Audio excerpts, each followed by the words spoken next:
Assalamualaikum warahmatullahi wabarakatuh. Kali ini kita akan belajar bahasa Arab dengan mudah. Materi ini diangkat dari buku serial karya Dr. Andes Haji Aminuddin Soleh SH. Klik tombol like dan subscribe di channel kami ya, agar kami bisa terus berkarya. Terima kasih.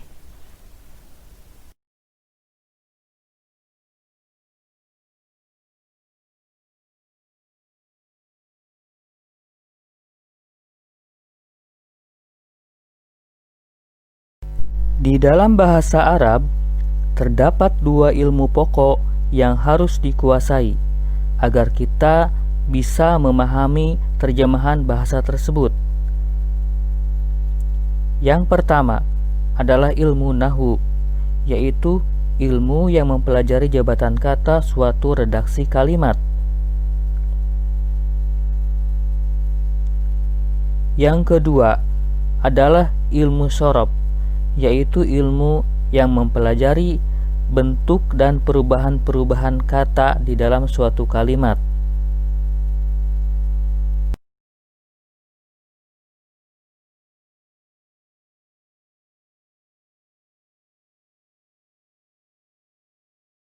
Suatu kata dasar, kata baku, atau kata jadian, bila disusun dalam redaksi kalimat, akan memiliki jabatan kata tertentu.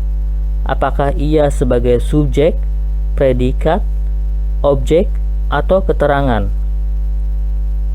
Di dalam bahasa Indonesia, pada umumnya, untuk memahami jabatan kata, tentu saja kita harus memahami secara utuh rangkaian kata-kata di dalam suatu kalimat yang dimaksud. Hal ini untuk mempermudah posisi kata tersebut sebagai subjek, objek, predikat, atau keterangan. Di dalam bahasa Arab, ilmu yang mempelajari jabatan kata tersebut disebut sebagai ilmu nahwu.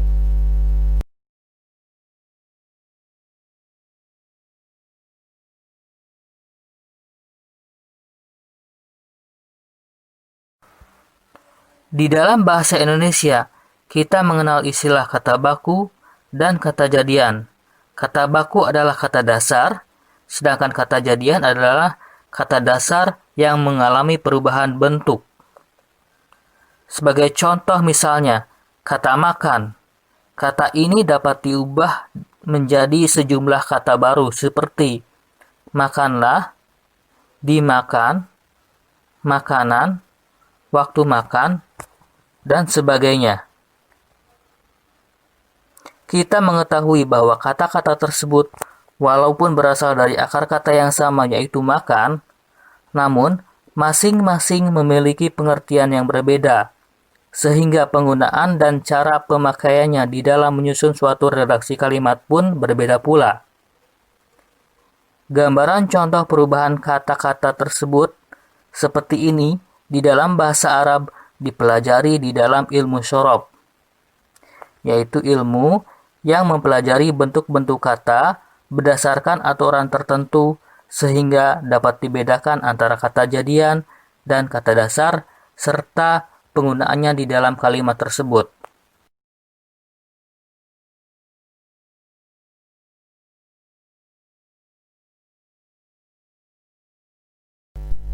Perhatikan contoh kalimat berikut. Yang pertama, dokter memeriksa pasien itu.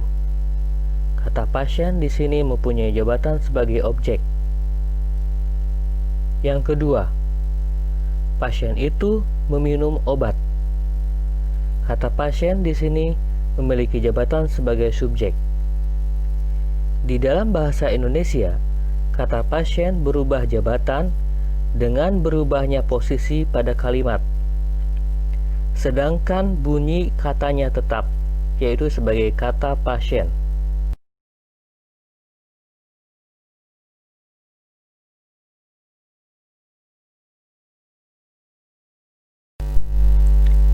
Di dalam bahasa Arab, kata pasien bisa saja berubah menjadi kata pasiun, atau menjadi pasian, atau menjadi pasiani, atau menjadi pasiantuna, atau menjadi pasienahum, dan lain-lain.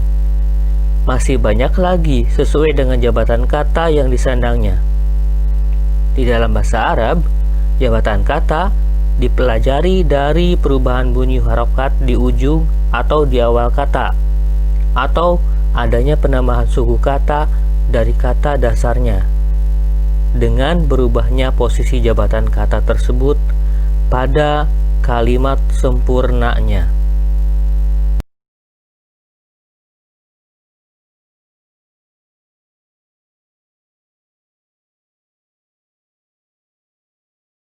Perhatikan kata Muhammad pada contoh beberapa kalimat berikut. Da'a Muhammadun Rabbahu fi kulli sholatin. Huruf dal pada kata Muhammad berharokat domaten. Dibaca Muhammadun. Jabatannya adalah sebagai subjek atau fa'il.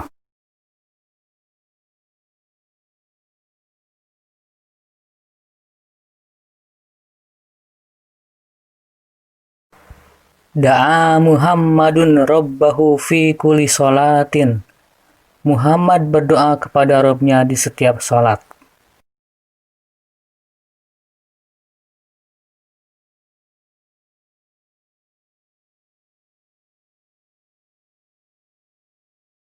Pada kalimat berikut, huruf dal pada kata Muhammad berharokat fathah tain. Dibaca Muhammadan. Jabatannya sebagai objek atau maf'ul. Arsalallahu Muhammadan liyuballighal Islama. Allah telah mengutus Muhammad untuk menyampaikan Islam.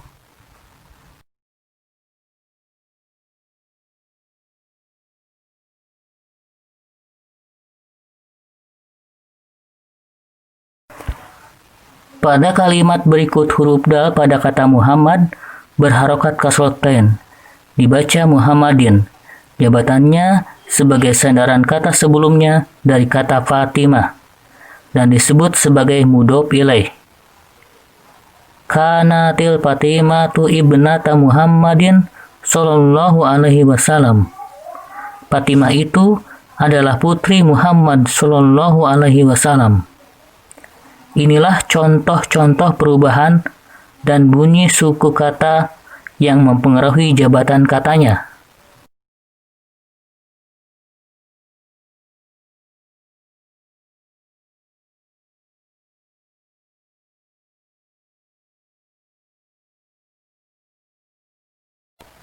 Di dalam bahasa Arab, istilah kata disebut sebagai kalimat atau kalimah. Sedangkan rangkaian kata atau kalimat di dalam bahasa Indonesia, di dalam bahasa Arab disebut sebagai jumlah. Perhatikan contoh berikut. Kata-kata arsala Allahu Muhammadan adalah satu satuan kalimat. Sedangkan rangkaian kata arsalallahu Muhammadan liyuballighal Islama merupakan satu rangkaian jumlah.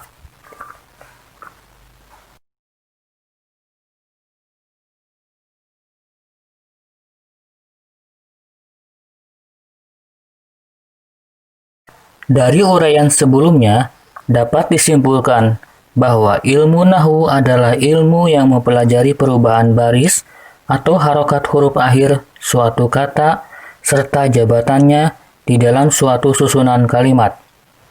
Misalnya, kalimat Muhammad mengalami perubahan harokat pada huruf akhirnya menjadi: pertama, berharokat domaten menjadi Muhammadun dengan jabatan sebagai subjek atau fa'il.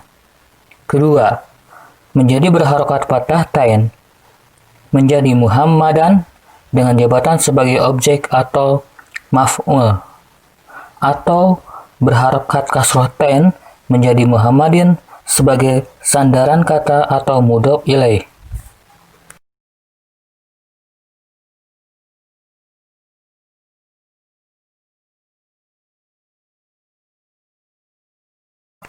Sedangkan ilmu shorof mempelajari perubahan bentuk kata berdasarkan aturan-aturan dan ketentuan tertentu. Misalnya, kalimat fa'ala yang artinya berbuat berubah bentuk sesuai dengan pola tertentu yang disebut dengan wajan tasrif. Contoh salah satu wajan tasrif dari kata fa'ala adalah terlihat pada tabel berikut. Fa'ala yang artinya berbuat, yaf'ulu yang artinya sedang berbuat, fa'lan yang artinya perbuatan, fa'ilun yang artinya pembuat, maf'ulun yang artinya yang diperbuat, dan seterusnya. Masih banyak lagi beberapa wajan tasrif yang lainnya.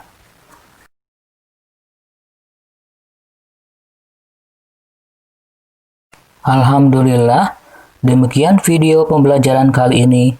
Sampai jumpa di video pembelajaran berikutnya. Mohon berkenan untuk like, share, dan subscribe channel kami ya.